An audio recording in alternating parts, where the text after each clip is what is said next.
Unibos dan Poltekbos lepas 52 mahasiswa magang internasional ke Taiwan.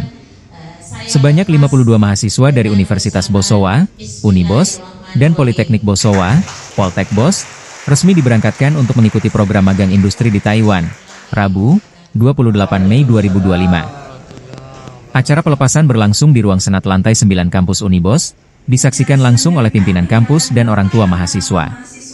Program magang ini merupakan wujud komitmen kedua institusi dalam membekali mahasiswa dengan pengalaman kerja nyata di industri global. Sebanyak 25 mahasiswa dari program studi Teknik Pertambangan Fakultas Teknik Pertambangan dan Kebumian akan menjalani praktek pengalaman industri, PPI, di HTC Logistik Taiwan.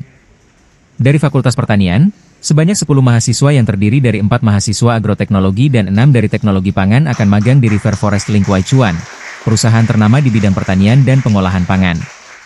Sementara itu, Poltekbos mengirimkan 17 mahasiswa sebagai gelombang ketiga magang internasional ke sejumlah industri ternama seperti Sheraton Hotel Taiwan, Trestonic Technology, dan HCT E-Commerce.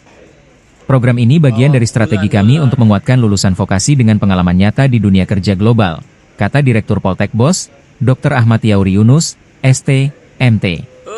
Wakil Rektor 3 Unibos, Dr. Seri Suryani, SE, MSI, menyebut program ini sebagai gerbang menuju karir internasional dan berharap mahasiswa dapat membuktikan kompetensinya di tengah persaingan global.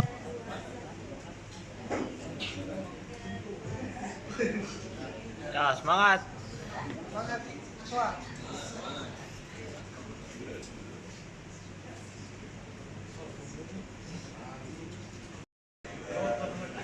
Ini apa?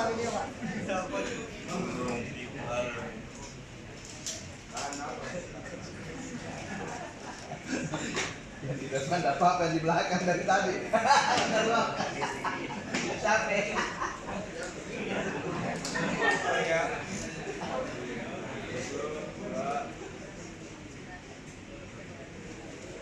Download Tribun X sekarang, menghadirkan lokal menjadi Indonesia.